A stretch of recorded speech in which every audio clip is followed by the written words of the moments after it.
Now, Splatoon 3 has a ton of content and things to complete. You can unlock all the weapons, buy and upgrade all the gear, complete the single player, get rewards through Salmon Run, and reach max level in TableTurf Battle. But that last one feels especially long. Okay, so maxing out TableTurf isn't actually the worst thing in the world, compared to some of the other badges like 1000 Koizuna kills or 5 stars on each weapon. But whenever I boot up Splatoon, I want the fun, fast-paced matches of Ranked and Salmon Run, not the slow, tactical, turn-based strategy of TableTurf. I already have Fire Emblem for that.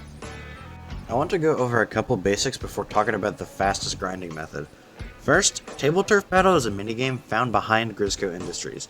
It is a card game where you and your opponent have to cover up the most spaces within 12 turns to win. Each card has a number of spaces it can cover up in a certain pattern. You can use special attacks to cover up squares already covered up by your enemy, and you acquire cards through mystery boxes, catalog level up, or shell drone drops. So each opponent has 3 different difficulty levels, which determines experience if beaten. Level 1 awards 100 EXP, Level 2 awards 115, Level 3 awards 130, while a draw or a loss awards 40, and a forfeit awards none. The Splatsville rivals, the other character players outside, give you a different amount of EXP for beating them.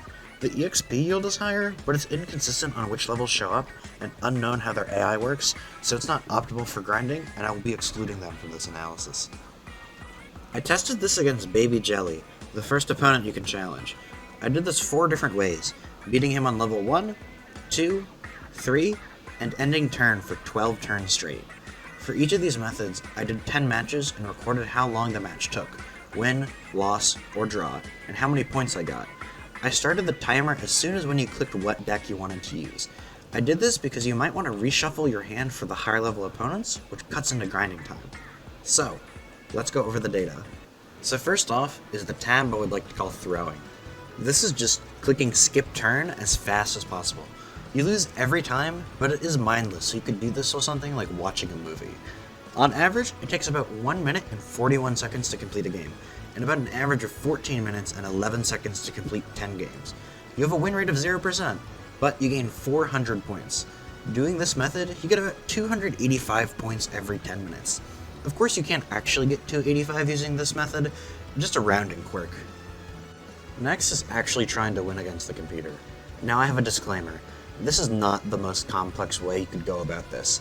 I fought the Baby Jelly on levels 1, 2, and 3, but you can fight any other opponent, go on different stages, fight opponents depending on their AI playstyle, depending on your own card deck, accounting for human error. There are a million different ways you can map this out, but I just chose the simplest and most straightforward way in order to collect my data, because trying to record data for every method is unreasonable.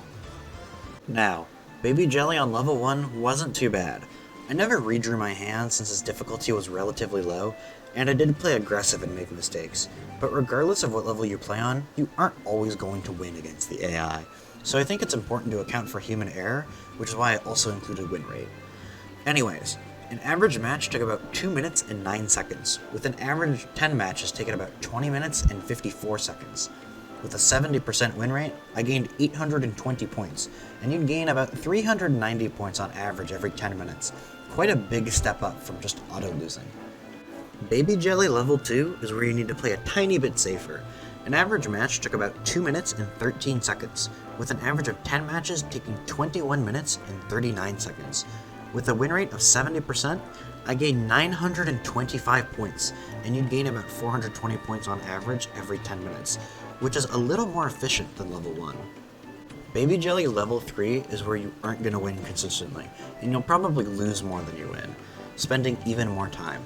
An average match took about 2 minutes and 12 seconds, with an average of 10 matches taking 21 minutes and 25 seconds.